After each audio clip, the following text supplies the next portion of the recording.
Short answers to your small business questions. Hi there, my name is Rick Ed.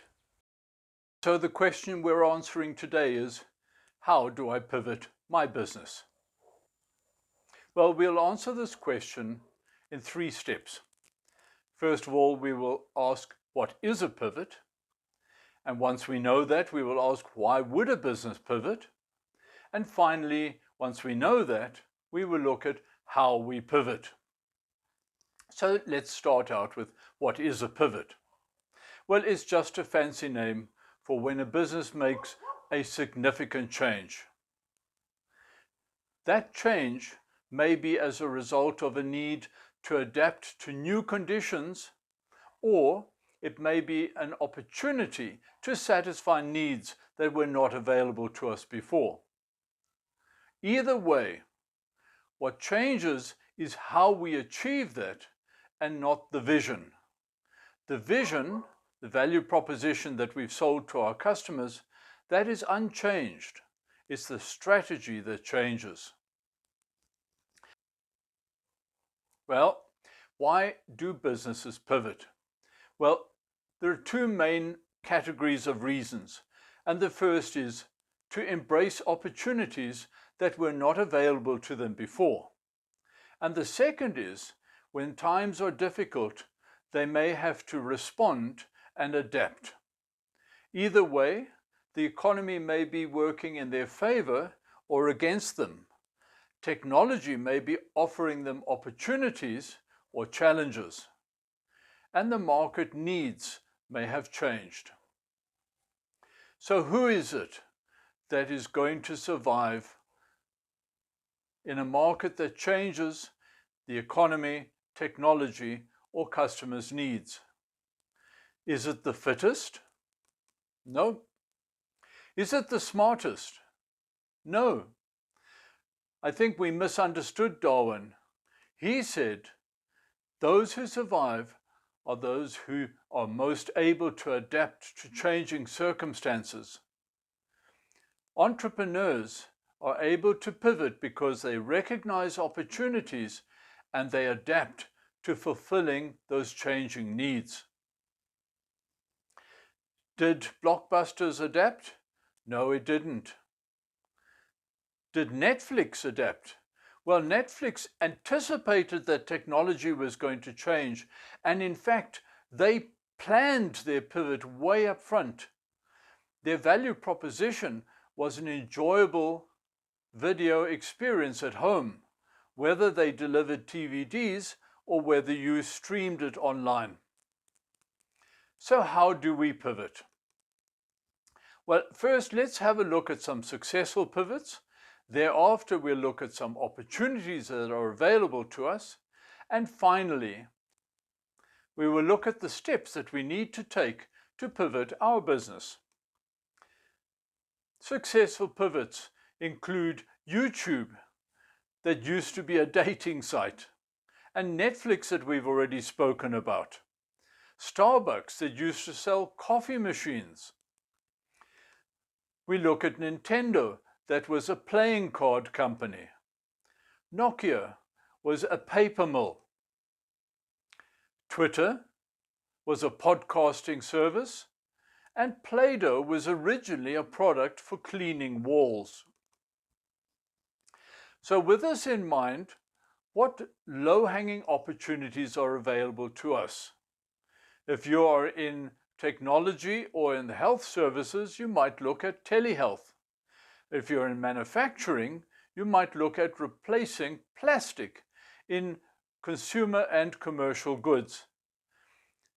We import way too much, and apparel could be manufactured locally. That's a product that we could localize. And if you're in high-end technology, with e-commerce becoming so commonplace, AI-enabled logistics is an opportunity available to you. So now let's have a look at the steps that we said we would look at. First of all, we will look at the focus areas. Then we will look at revisiting the business model canvas. And finally, the MVP. We did say that when you pivot, you don't change your vision, only the way to achieve it. I'm also going to say that we need to build on our reputation. That is the brand. That is what our customers trust in the value proposition that we deliver to them. And then don't look at a quick buck. Don't look at survival. Try and focus on long-term sustainability, on growth over the long term. And to do this, remember why we're in business in the first place: to satisfy our customers' needs. Keep them informed, understand what they need from us, keep their buy-in. And then you visit your business model canvas, and we're going to look specifically at three aspects: the value proposition, the communication channels and delivery channels, and we're going to look at the customers themselves. The value proposition doesn't change, but it satisfies new needs and those needs that we don't yet know about, so it has to be adaptable. You could, for example, look at complete solutions where in the past you might have provided services or products, and now you could perhaps combine them. So if you're in the fast food business, you could supply ingredients and you could supply a video in the form of a menu. You could also repurpose your assets. Don't forget that it's not just your equipment that is an asset, your reputation, your brand with your customer base, and also the people who work with you, your staff and suppliers. These are all important assets. Look at your customers. By diversifying your products or services, by providing new solutions, you may be able to satisfy more customers, and you may be able to access markets that you had not previously accessed. And don't forget your partners. They may at present just be passive, assisting your business. But what if you made them an active collaborator, entering into new joint ventures with them? That will give you an opportunity to provide your customers with new channels. You could monetize these new channels, for example, through subscription services. Your delivery partner may be able to take more product to clients. For example, they may be able to deliver food and drinks. And we can look at new ways to deliver. With the meals, we could also supply drinks.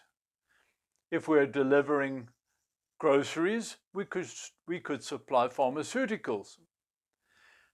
Instead of delivering only within a 5-kilometer radius, we could have a polystyrene box with a hot plate and deliver to customers that we couldn't previously reach. But remember that with any significant change, there are risks. And we can mitigate these risks by employing the tried and tested MVP. What we do is take our prototype and test it against the market. If the market likes it, then we have a winner. But it's unlikely that they will. In order to make sure that it's a viable product, we test the prototype through the validation cycle. First of all, we build what we think the market wants. We measure their response. We learn from that, and we build an improved model. And we continue to iterate the process until we have a body of customers who are happy to buy our product. So, if you're the entrepreneur that I think you are, you will keep innovating, keep adapting, and keep pivoting your business. Thank you for watching this presentation. I hope you found it useful. And if you did, please share it with other people. I wish you a very successful business. Goodbye.